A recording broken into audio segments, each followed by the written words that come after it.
And a pleasure to have the head coach of your Grand Rapids Griffins, Ben Simon, joining us via Zoom tonight. And Ben, obviously still one more road game to go, but the home opener is something everybody usually gets really excited about. And if so, how has that vibe changed heading into Saturday's 25th home opener at Van Andel? Well, first of all, it's been a long wait to get to this point. There's been a lot of legwork behind the scenes to get to this point, but there still is that kind of sense of excitement to be able to play at home here. It's a great building. Van Andel Arena is fantastic to play in. To be able to be at home and not be on the road and busting the day of games like we have been is just going to be, I think, the comfort of home goods here will be to our advantage.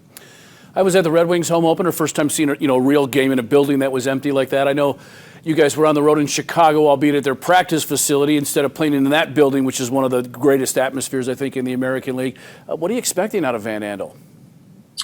Well, again, it's going to be different. We talked as a staff and some of the players, we talked about really kind of creating our own energy, and it's going to be different because a big game where we do a great job. Our support staff does a great job of filling the building. We've got great fans that come out to support us, but with the limited number of fans, or if any fans at all, there's not that big turn of momentum on a big hit or a shot that's blocked, and the crowd really on their feet, and you can kind of feel that as a player, as a coach, and we're not going to have that early on. And it has been, I went to the scrimmages at Little Caesars. I've seen the NHL games, but talking to other coaches as well. It's the players don't seem to notice it too much. The players are focused on playing, but when you stand back there in an empty arena, it is different, to say the least. Job in the AHL, obviously, is to develop guys for your parent club. In your case, the Red Wings, there's always roster changes. I think we've talked a little bit about this on your Zoom news conferences in the past couple of weeks, but how much different will it be this year? You guys had so much change last year. It could be even more this year with the taxi squad in Detroit, et cetera. Yeah, well, again, no different than any other year where your lineup can change with one phone call or there's a couple injuries, and it just means opportunity for other players. So there's some guys here that are going to be given a great opportunity to play at the American League level, and it is our job that when opportunity opens up in Detroit, that when guys are afforded that opportunity, that they're ready to go. So that part doesn't really change, but with the taxi squad, and you're mandated up top of the NHL level to carry at least 4 players on the taxi squad. There are some good players. From our vantage point, we're sitting there. We'd love to have those players at our disposal, but unfortunately, that's just that's reality, and every team is a level playing field in that regard. So again, it's teach and it's develop and it's play as hard as you can and get better every day, and that's our job through practices, through games, and again, it's from the player's point of view, it's making the most of opportunities that are afforded to you. If there's another guy in Griffins history who should have a jersey hanging like Travis Richards does, I'm assuming it's Brian Lashoff. Your decision to name him captain, can you just explain for the folks at home who haven't heard, just obviously his leadership. The Wings have put him in a leadership role long ago to help develop kids, but what he means to your hockey club and why he's your captain. Yeah, well, again, the fans that have been here the last 12 years, it's almost synonymous, Brian Lashoff and the Grand Rapids Griffins, and he really just epitomizes what it means to be a professional hockey player, and just the way he conducts himself on a daily basis, how he approaches practices, games, his demeanor, his emotions, what he does off the ice in the community. He's a consummate professional, and he's been great. He's seen everything in this league as a young guy, kind of cutting his teeth, working his way up to the NHL. And then as a veteran now, helping younger guys kind of develop and learn to be a pro both on and off the ice. But also in the same breath, I think he's had games up in the NHL every year. Right. So it's been, we're lucky to have a guy like him around. Just his character, his resolve. He's a phenomenal hockey player and a phenomenal human being. Have some other familiar faces around. Joey Hickich, you talk about characters. Turner Elson's got the flow going still, eh? I know he's donating that hair. That was a year ago. Yeah, he's got it going, doesn't he? Yeah, well, it's again, we've got a great leadership group here, and we talked about that with our guys here, and not necessarily always our captains or guys with letters. You just mentioned Joe Hickich. He plays with his heart on his sleeve every night. Just a character player. Turner Elson, Dominic Turgeon, Kyle Kriskola is back. Riley Barber's in the mix in terms of being a player that's been around this league. Dylan McElrath as well. who's up with Detroit. But again, with this taxi squad, with guys going up and down, and with the potential transactions that we might face, we're going to need a lot of different players to lead. We've got a lot of young guys that have had experience, whether it be at college or in the junior ranks, that have been captains or assistant captains on their team. So we've been encouraging those young guys that, don't be afraid to voice your opinion. And you're learning from some good pros, some good guys that have been around here, but don't be afraid to leave your stamp on it too. You mentioned Riley Barber. He really stood out when I was down at training camp with the Red Wings. And it might have been just the 2 or 3 days that I was there. But what does he bring to your team? I think Barbs brings, first of all, he's got a fantastic shot, and he's a smart player. He's at his best when he's competing, getting on loose pucks, but again, he getting into spots to use the weapon of a shot that he has. So we're still learning him a little bit as a player. He's still learning us and our systems a little bit. So there is that kind of acclimation period to get your feet under you here, and hopefully in the next little bit he's a little bit more consistent with that, and all players, not just him, that there's a little bit more continuity within the group and the staff itself here as we move forward.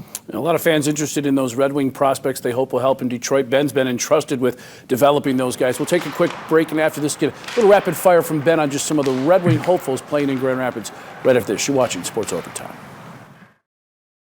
And welcome back to Sports Overtime. Ben Simon once again joining us, head coach of the Grand Rapids Griffins. Benny, those Red Wing prospects that so many fans are looking to see how they develop here. I guess first in line right now is Michael Rasmussen being back with you. I thought he had a really good couple of games against Florida right before they sent him down. He had that weird situation where he had to play in Detroit the first year, came here to learn to play the center position.